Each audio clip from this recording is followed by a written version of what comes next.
parole est à monsieur Élie Khalifer pour le groupe socialiste. Merci Madame la Présidente. Le réchauffement climatique est désormais une réalité.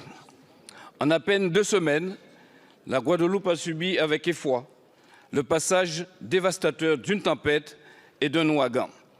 Permettez-moi d'avoir une pensée pour les sinistrés et d'exprimer ma reconnaissance à l'égard des services de secours des collectivités territoriales. Ma question s'adresse à Monsieur le ministre de l'Intérieur et des Outre-mer et porte à la fois sur l'urgence et sur l'avenir. L'urgence commande bien sûr de prendre l'arrêté reconnaissant l'état de catastrophe naturelle. Plus de 2 semaines après votre engagement, Monsieur le ministre, il se fait encore attendre. Le temps est venu pour le gouvernement de répondre à des problématiques prégnantes qui se posent après chaque événement climatique majeur. Vous le savez, en Guadeloupe, seuls quelques assureurs acceptent d'assurer les biens et les entreprises, alors que l'offre est plurielle dans l'Hexagone. Comment comptez-vous mettre en œuvre les préconisations du rapport de l'IGF de 2020 concernant la problématique assurantielle ultramarine sans faire exploser les coûts pour nos concitoyens? Concernant l'accompagnement des collectivités, après le nombre de rencontres dans ma circonscription, il est nécessaire d'agir sur plusieurs points. D'abord, clarifier l'architecture des compétences en matière d'intervention en faveur de l'entretien des cours d'eau, puis revoir les procédures d'autorisation de travaux de curage des ravines et des rivières. Des dizaines d'ouvrages de franchissement sont à reconstruire à Vieux-Fort, à Vieux-Habitants, à Cap-Esther par exemple.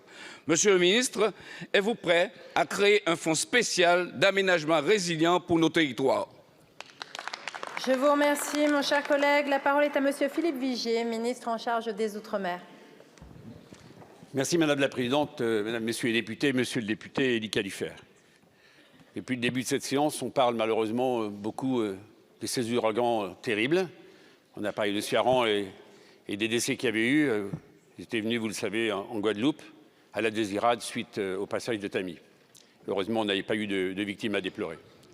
Vous savez également que les mobilisations des services de l'État étaient totales. Les pompiers, les gendarmes, bref, tout le monde, je crois, avec les communes, avec les départements, les régions, se sont mobilisés.